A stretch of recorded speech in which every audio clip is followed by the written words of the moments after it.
guys, so dito kami sa isang site ng isang pasyalan dito sa Quezon City. Nakikita nyo po paano kahit regular day ay marami namang naglilibang at namamasyal dito.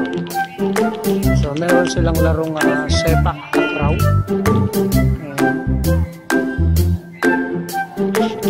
Tignan natin guys yung kanilang laro.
pero siya na. Tuloy mo na lang.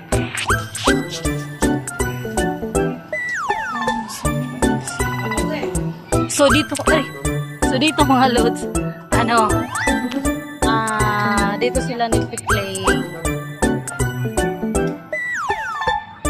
sa Quezon Circle.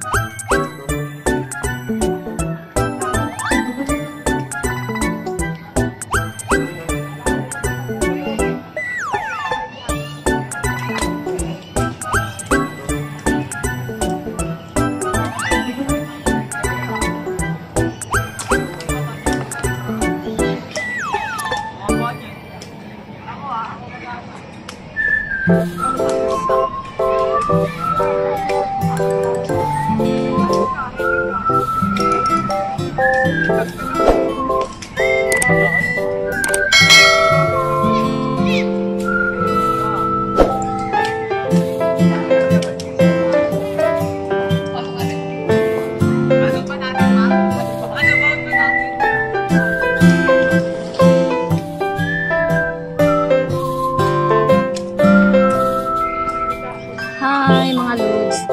So, nandito muna kami ngayon sa playground ng Quezon Circle. So, malapit na rin kami uuwi kasi almost 4:30 na. So, magagabi na. Hapon na. So, uuwi na kami. Pero, antayin ko muna itong matapos yung vlog ko. Then, uuwi na rin kami. So, maraming mga dito naglalaro. Maraming namamasyal. Yung iba nagpipiknik. Nagdadala sila ng mga pagkain. So yan. Tapos, Monday kasi po ngayon. Kaya medyo konti yung tao. Siguro, what's more pag holiday or Saturday and Sunday. So, marami sigurong tao. So, ngayon medyo konti lang siya. So, may mga palaruan na pala doon. Mga lods na mga pambata. Children's playground. Free ka dito lalaro, mag-picnic. Dito lang to sa Quezon Circle, sa Quezon City. Maganda kasi dito kasi presko yung hangin, maraming puno. So maraming pumupunta dito. Sa Luneta marami din naman, pero dito mas malaki yata. I think mas malaki dito sa Quezon City. Yan siya. So, magdala lang kayo ng sarili nyong pagkain. Kasi pag nagugutom kayo, so pwede kayong kumain. Pwede kayo ditong magmuni-muni, mag-relax, unwind. Kasi nga, naman siya, fresh naman siya kasi mahangin naman siya, maraming trees, maraming puno, maraming mga puno. So, nakaka-relax. So, nakaka-relax talaga dito.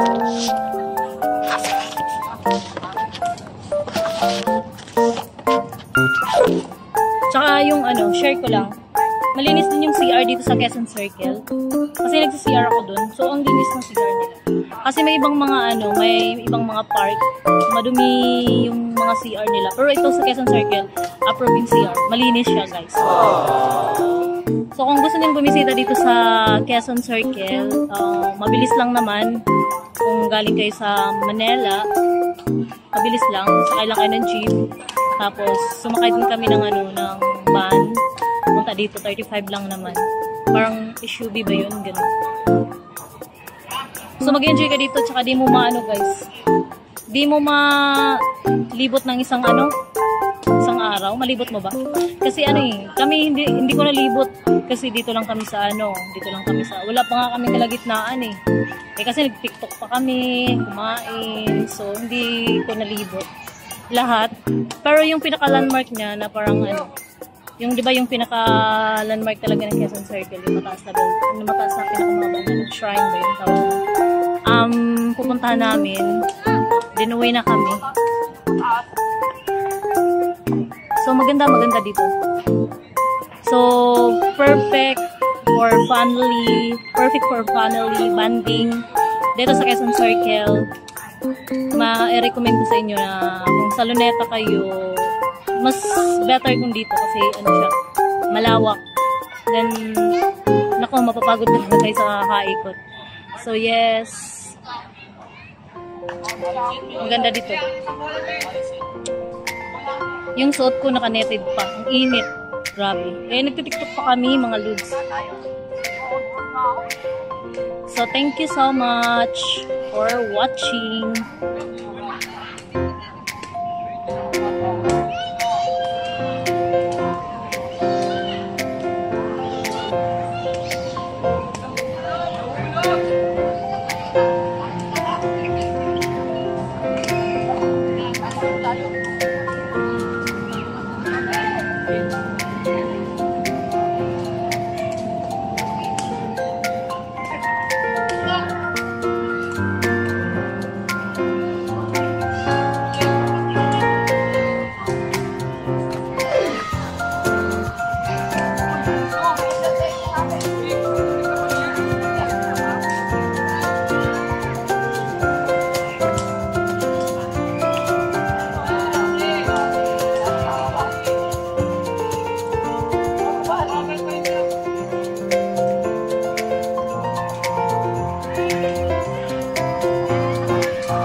So, bye-bye. Bye-bye mga lods.